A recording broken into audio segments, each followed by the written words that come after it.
mwanzoni mwa mwaka na mwishoni mwa mwaka ni nyakati ambazo watu wenye kujua majira huwa wanafanya matukio ya wao kufanikisha mambo yao.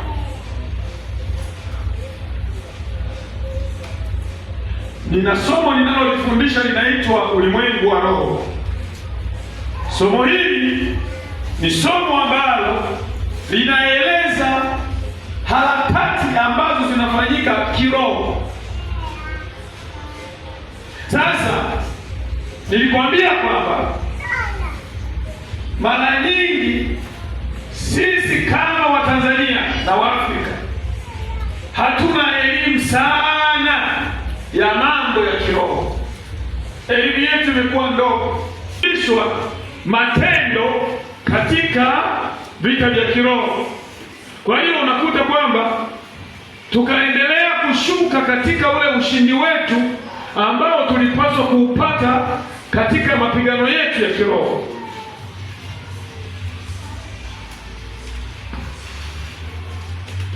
Kwa hiyo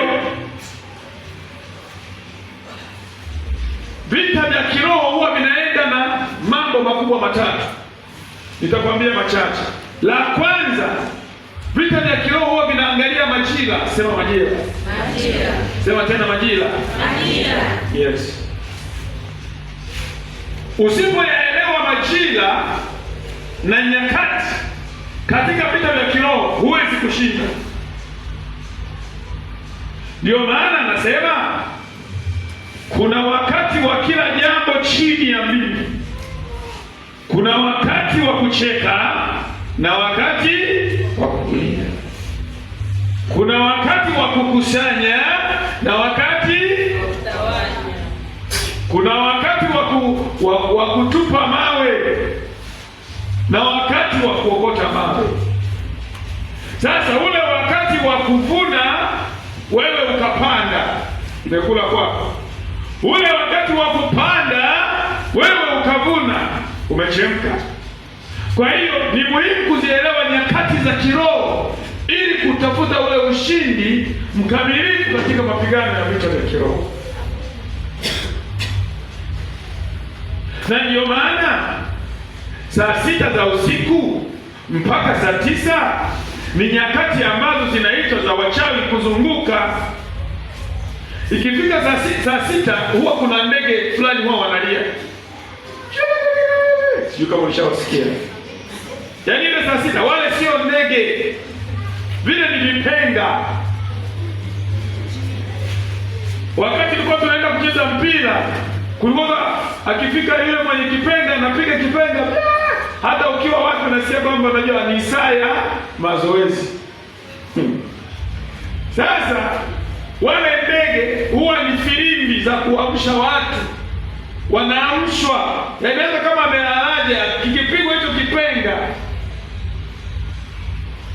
wanaamka. Sasa siku moja nilipoanza kuwa naona mambo ya kiroho, nilikuwa na mchungaji wangu, tulikuwa tunafanya ibada nje,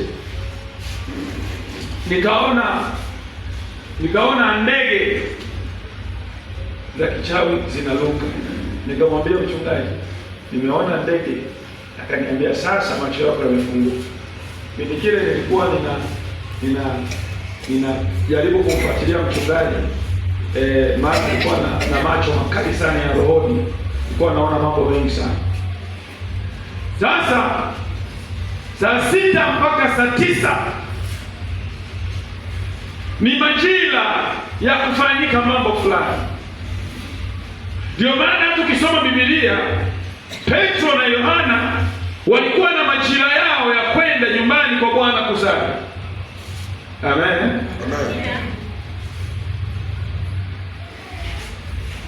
Hata unasoma nyakati Yesu alikata roho saa ngapi? Ukiangalia yale majira ni majira ya ibada, na ndio majira aliyokata roho, na ndio majira ambayo pazia la hekalu lilipasuka. Kwa hiyo ulimwengu wa roho namba 1 unafanya kazi kwa kupitia majira. Sema majira. Majira. Sema tena majira. Majira. Kwa hiyo ndio maana unagundua kwa kuna watu huwa wanaugua nyakati fulani, yaani mwezi ukichomoka huku tayari kuna ugonjwa fulani unaanza kutembea wa mwili kupooza, au wa kifafa. Kifafa ni ugonjwa wa majira, yaani ugonjwa una akili. Ugonjwa wa kifafa una akili na unajua mwezi umetoka hujatoka. Ukiona ugonjwa huo unaofuata majira, jua kwamba huo ugonjwa sio ugonjwa, ni roho. Lakini namba 2, ulimwengu wa roho unafanya kazi kwa kupitia kalenda au tarehe au namba. Sema kalenda. Sema namba. Sema tarehe. Ulimwengu wa roho unafanya kazi kwa kupitia kalenda, namba au tarehe. Yaani kuna tarehe au namba ambazo hizo namba ni namba za kiroho na zina matokeo. Na ndio maana ukiangalia kwenye Biblia unasikia Mungu ni mmoja lakini ana nafsi 3. Wakati huo unasikia kwamba binadamu ni mmoja lakini ana nafsi 3. Wakati huo unasikia Yesu alipokufa alikaa siku 2, lakini siku ya 3 alifanya nini? Halo? Sasa hii namba 3 ina maana gani? Lakini pia kuna wakati unasikia Mungu alifanya kazi siku 6, siku ya 7 akafanya nini? Halafu unasikia Mungu ana roho 7. Halafu unasikia kuna mbingu ya 7. Halo? Bwana Yesu asifiwe. Hii 3 na 7 zina maana gani? Usifikiri ni zimekuwepo tu, zina maana yake. Halo? Haya, kuna namba 5. Alitoa wengine kuwa mitume, huduma 5 ndani ya kanisa. Anasema kuna namba 2, mizeituni miwili itakayosimama siku ya mwisho wa ulimwengu. Anasema kuna namba 10, namba 12. Sasa 12 inamaanisha nini? Ninajaribu kukuonyesha kwamba sisi hatujali sana hayo, lakini wale watu wenye kushinda hii dunia, wale watu wenye kufaidika na ulimwengu wa kiroho wanaamini sana katika namba. Ndio maana unasikia maombi ya siku 21. Kuanzia kesho tunahesabu siku 7. Baada ya siku 7 tunaanza maombi ya siku 20. Kwa nini tuombe siku 21? Tunaomba siku 21 kwa sababu 21 ni zao la 7 mara 3. 7. Kuna nini katika 7 mara 3? 7 na 3 ni namba zenye maana ambazo zinatupa 21. Nasi tunaingia kwenye maombi ya siku 21. Namba 40. Yesu alifunga siku 40. Elia alifunga siku 40. Wana wa Israeli walitembea jangwani miaka 40.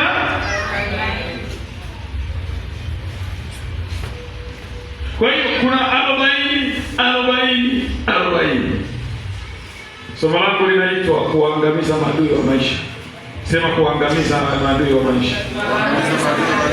Hizi elimu ni elimu za kiroho. Na wakati mwingine tumezoea kufundishwa tu na kuambiwa twende mbinguni. Na mbinguni tunaendaje wakati hatujui hata kanuni za kiroho? Sasa nisikilize vizuri kuliko ulivyowahi kunisikia. Ni kwamba ulimwengu wa roho unafanya kazi kwa kupitia majira. Ni mambo mawili. Kwa hiyo kwa nini wafalme walikuwa wanatoka kwenda kupigana mwanzoni mwa mwaka mpya? Kwenye mwaka mpya kuna nini?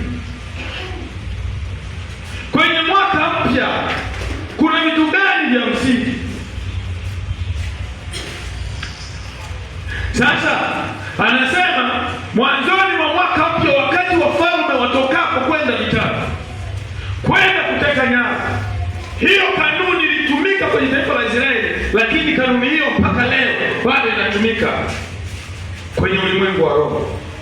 Mwanzoni mwa mwaka mpya ni mwanzoni mwa kutoa orodha ya watu watakaofanikiwa, orodha ya watu watakao kufa, orodha ya watu watakaopoteza viungo vya miguu vya mwili, orodha ya watu watakaovunja ndoa. Orodha inatolewa mwanzoni mwa mwaka mpya.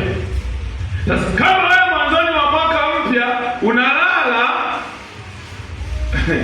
huwezi kwenda kwenye madhabahu. Yaani wale wenye madhabahu zao hao ndio wenye access ya kufanikiwa katika dunia hii, iwe ni madhabahu ya giza au madhabahu ya nuru. Wote wenye madhabahu ambao wanakimbilia madhabahuni, wana madhabahu zenye nguvu, hao ni watu ambao wanafanikiwa katika dunia hii. Na wale ambao wanapoteza ni wale watu ambao wanaishi kwa sababu walizaliwa. Yaani kuna watu wako tu kwa sababu alizaliwa, anajuaga yeye ni kutafutaga hela, ale alipe kodi ya nyumba au ajenge. Sasa hao watu wana maisha mafupi. Utafilisika kwa ghafla. Hilo la kwanza lazima itokee. Na kama utafilisika na una pesa nyingi kabisa umekusanya, utakufa kifo cha ghafla. Kwa nini? Yaani wewe hauna shetani kutokea. Kwa sababu kuna taratibu za kulipa kodi katika nchi. Wewe haulipaki kodi kwa shetani wala haulipaki kodi kwa Mungu. Yaani wewe sio mlevi, maana yake unapokuwa mlevi angalau unalipa kodi. Unatoa 10% zaka na sadaka kwa ibilisi. Angalau uwe mchawi basi. Angalau uwe mwizi. Lakini wewe sio mwizi, wewe sio malaya, wewe sio mlevi, kanisani huendi, unakaaga tu nyumbani. Nakwambia haya mambo mawili lazima yakutokee. La kwanza kufilisika, la pili kufa kabla ya wakati. Hakuna serikali yoyote duniani ambayo haitosi kodi. Na kama uko kanisani, unakuja kanisani, haujui kutoa sadaka, utakaa kanisani kama Lazaro, utanena kwa lugha, ila utaishi maisha magumu sana, na mbinguni utaenda. Kwa hiyo nakwambia kuna maisha ya aina mbili, Ibrahamovic style au Lazaric style.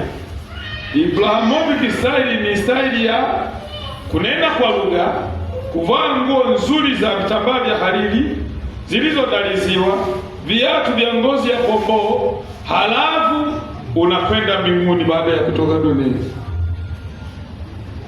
Au unakula makombo, unatamani kujishibisha kwa maganda ya malimao yanayotupwa kule barabarani, unanena kwa lugha na mbinguni naenda. Kwa hiyo utajiri na umaskini havikuzuii au havikuruhusu kwenda mbinguni, lakini ni chaguo lako uishi maisha ya aina gani. Sasa habari hii tuliyoisikia ni habari inayomzungumzia mtu mmoja anaitwa Mfalme Daudi. Sema Mfalme Daudi. Yeye aliandaa majeshi yake kwa ajili ya kwenda vitani. Mwanzoni mwa mwaka kulikuwa kuna watu wanaitwa wana wa Amoni waliokuwa wanawasonga wana wa Israeli. Walikuwa ni maadui wa karibu, watu ambao hawakuwapa usingizi, watu ambao waliwanyima usingizi wana wa Israeli. Wana wa Amoni walikuwa karibu, kila mara wanakuja kuwasumbua katika maisha yao. Sasa Daudi akatengeneza utaratibu mwanzoni, ambapo mwanzoni mwa mwaka wafalme wanatoka kwenda vitani. Wafalme ni kina nani? Wewe na mimi ni wafalme. Amen. Na mwanzoni mwa mwaka unaanza saa 6 kamili. Saa 6 hiyo, saa 6 wewe inakukuta wapi? Hapo uko mahali sahihi. Sema niko mahali sahihi. Sema tena niko mahali sahihi.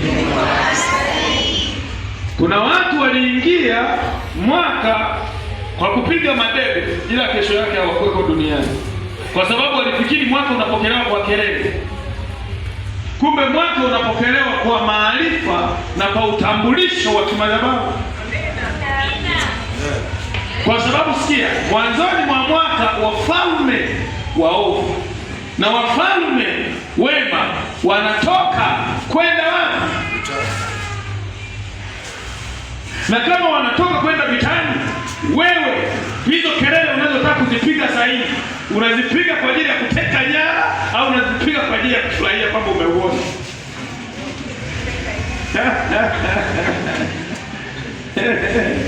Haleluya. Bwana Yesu asifiwe.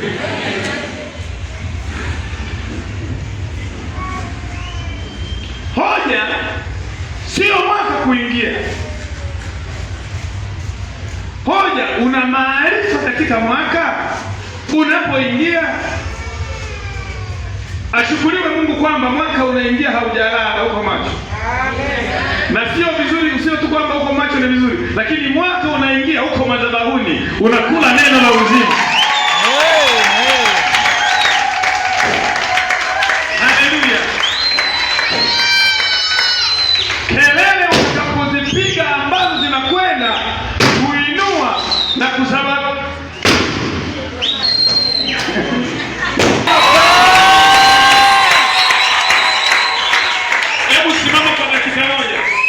piga kelele, sema fire.